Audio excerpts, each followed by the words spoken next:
ഹരേ രാമ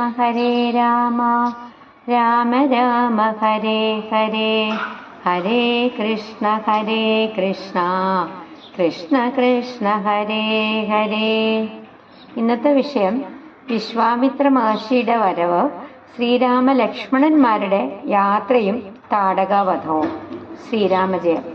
പ്രിയ ഭക്തജനങ്ങളെ, ഇന്നലെ ശ്രീരാമന്റെയും ഭരതന്റെയും ലക്ഷ്മണന്റെയും ശത്രുഘ്നന്റെയും ദിവ്യജനനം കേട്ടു. 4 പേരും ഗുരു വസിഷ്ഠന്റെ കീഴിൽ വിദ്യകൾ അഭ്യസിച്ച് ധർമ്മനിഷ്ഠരായ രാജകുമാരന്മാരായി വളർന്നു. അക്കാലത്ത് മഹാതപസ്വിയായ വിശ്വാമിത്ര മഹർഷി ഒരു മഹായാഗം നടത്തുകയായിരുന്നു. എന്നാൽ മാരീചനും സുബാഹുവും പോലുള്ള രാക്ഷസന്മാർ യാഗത്തിൽ മാംസവും രക്തവും എറിഞ്ഞ് യാഗം മുടക്കിക്കൊണ്ടിരുന്നു. ഋഷിമാർക്ക് സമാധാനത്തോടെ തപസ് ചെയ്യാൻ കഴിയാത്ത അവസ്ഥയായിരുന്നു.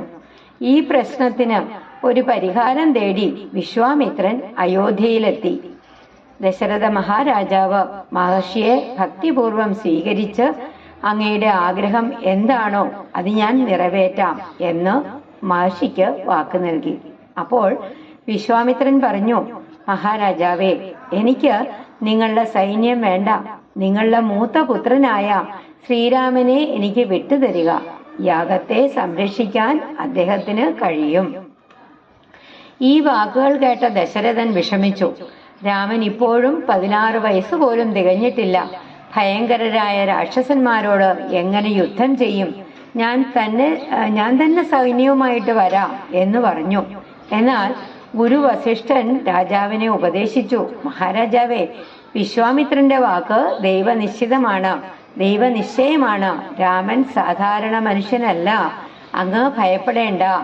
ദശരഥൻ മനസ്സില്ലാ മനസ്സോടെ ശ്രീരാമനെയും ലക്ഷ്മണനെയും വിശ്വാമിത്രനോടൊപ്പം അയച്ചു.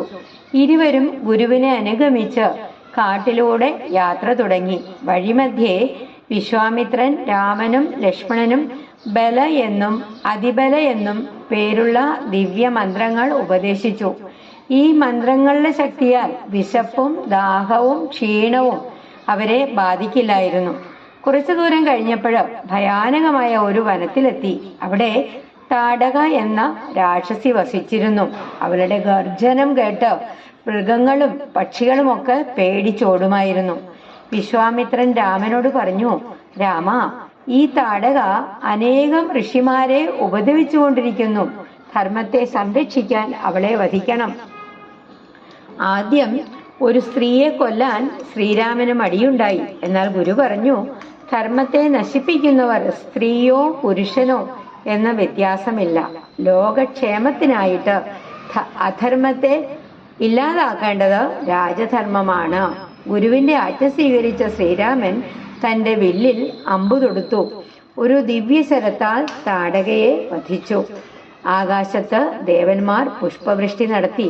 വിശ്വാമിത്രൻ അതിയായ സന്തോഷത്തോടെ ശ്രീരാമനെ അനുഗമിച്ചു. തുടർന്ന് അദ്ദേഹം അനേകം ദിവ്യാസ്ത്രങ്ങളും അവ ഉപയോഗിക്കാനുള്ള മന്ത്രങ്ങളും ശ്രീരാമന് നൽകി. ഇങ്ങനെ ശ്രീരാമന്റെ ആദ്യത്തെ ധർമ്മയുദ്ധം വിജയകരമായിട്ട് പൂർത്തിയായി. ഇന്നത്തെ ആത്മീയ സന്ദേശം, ഗുരുവിന്റെ മാർഗനിർദ്ദേശമാണ് ജീവിതത്തിലെ ഏറ്റവും വലിയ സമ്പത്ത്. ശ്രീരാമൻ സ്വന്തം ഇഷ്ടമല്ല, ഗുരുവിന്റെ ആജ്ഞയാണ് അനുസരിച്ചത്. അതുകൊണ്ടാണ് എല്ലാ പ്രവർത്തനങ്ങളിലും അദ്ദേഹത്തിന് വിജയം കൈവരിക്കാൻ സാധിച്ചത്.